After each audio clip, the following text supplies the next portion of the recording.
Welcome to our show, International Student Brief, where we dive into the latest and most intriguing news from around the globe affecting students just like you. Today, we've got a mix of stories that will pique your curiosity, concern, and perhaps even inspire you. First up, it seems like the digital age has a dark side for students, as illegal cheating services are sliding into university emails, offering a quick but risky solution to assignment woes. Meanwhile, a series of tragic events involving Indian students in the US has sparked a much-needed conversation on mental health resources. And in a twist of resilience and empowerment, Ukrainian women are stepping up in the tech sector amidst ongoing conflict, showing the world that adversity can fuel innovation and leadership. But that's not all. Over in Britain, students are facing a harsh reality with escalating student loan debts and degrees that might not pay off as expected. Across the pond, President Biden's administration is making strides in student debt cancellation, offering some relief amidst financial burdens. And as we look at broader trends, from migration impacts to economic shifts affecting everything from mortgages to student budgets, it's clear that students today are navigating a complex world. So, stay tuned as we delve deeper into these stories, unpacking the challenges and celebrating the triumphs of students around the globe. Please continue to watch for detailed content. Illegal contract cheaters target students via university-issued email addresses. The Sydney Morning Herald.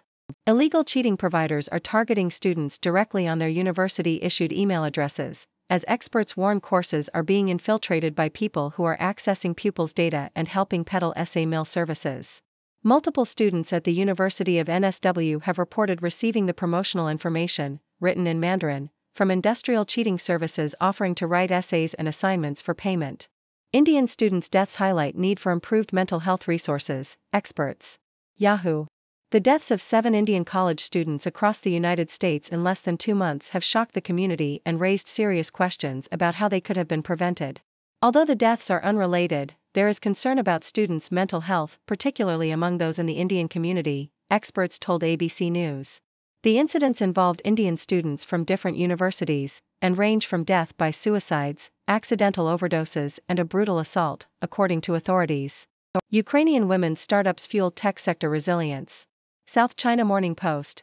Women in Ukraine's tech sector are stepping into more leadership roles as the conflict with Russia continues.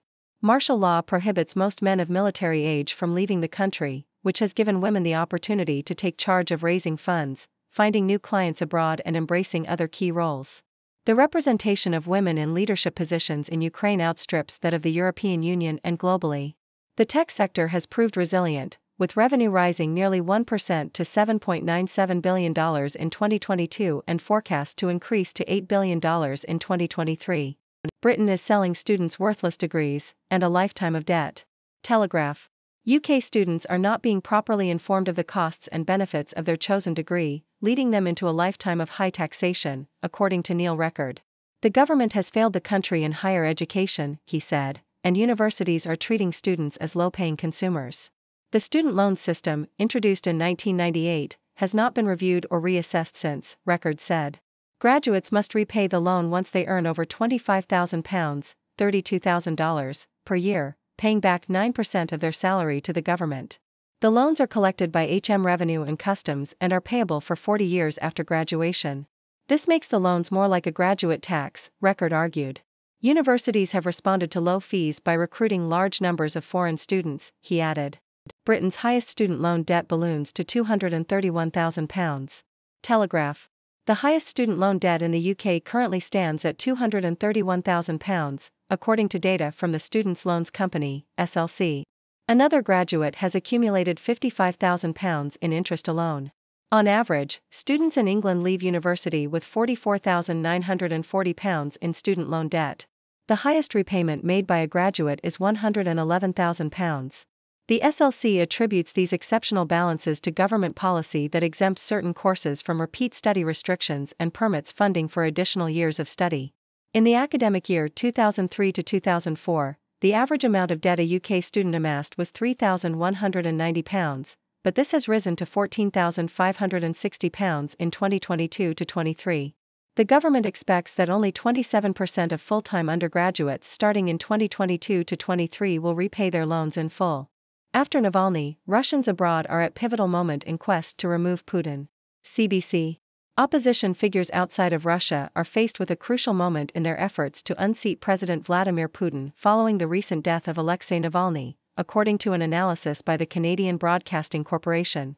Russian figures in exile have a pivotal role to play in the pro-democracy movement, with Navalny's wife Yulia Navalnaya seen as a natural successor to her husband. However, some opposition groups have been divided in their approach, with some calling for a coalition of opposition forces while others have dismissed the idea as wishful thinking. Putin critics outside of Russia have called on Western governments to offer safe spaces for opposition figures and to make it easier for them to travel. However, they believe that the key to unseating Putin lies in Ukraine, where Western nations should support the opposition effort. The figures argue that if Russians opposed to the war are able to leave Russia, then Putin's war machine would be weakened and plans for a new Russia could be made. Biden approves $5.8 billion in additional student debt cancellation. New York Times.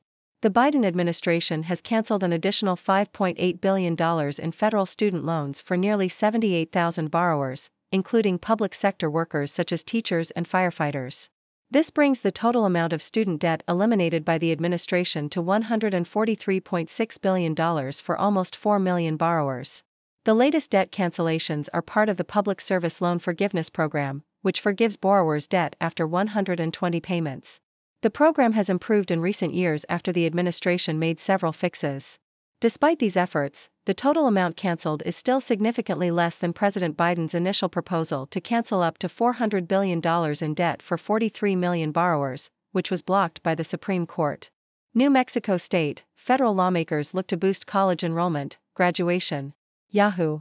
New Mexico state and federal lawmakers are working on policy changes to help alleviate the strain and instability of college, according to an article in the Santa Fe New Mexican.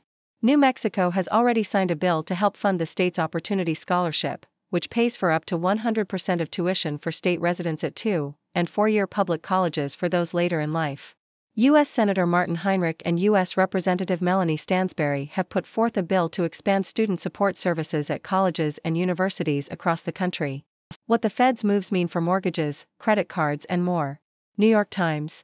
The Federal Reserve is expected to keep its key interest rate steady, but households are listening for clues about whether rate cuts are on the horizon.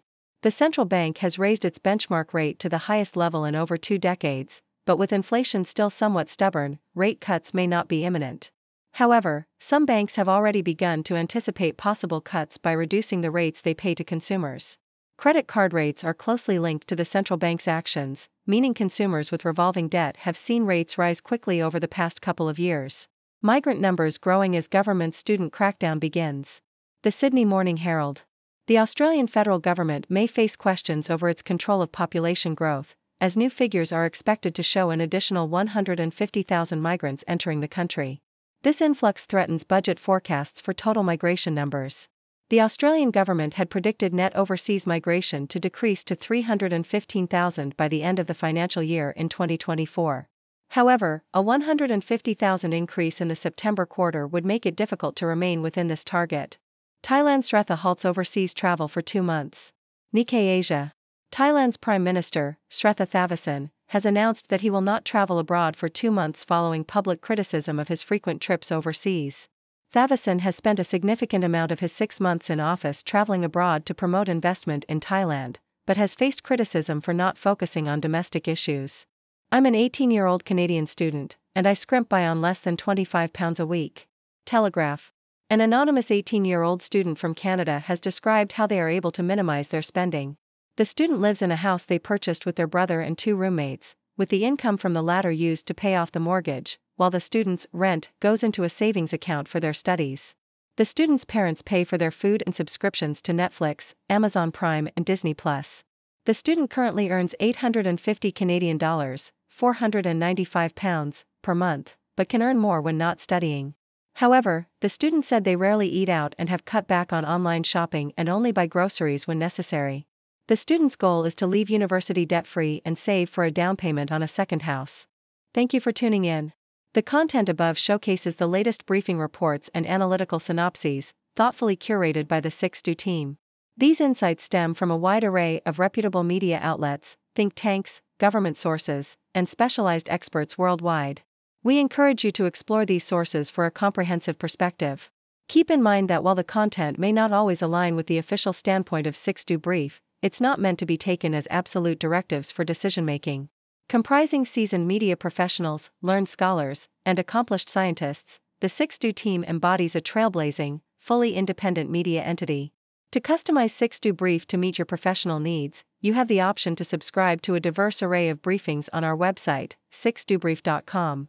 Regardless of your location, you can conveniently receive 6Do Brief via email.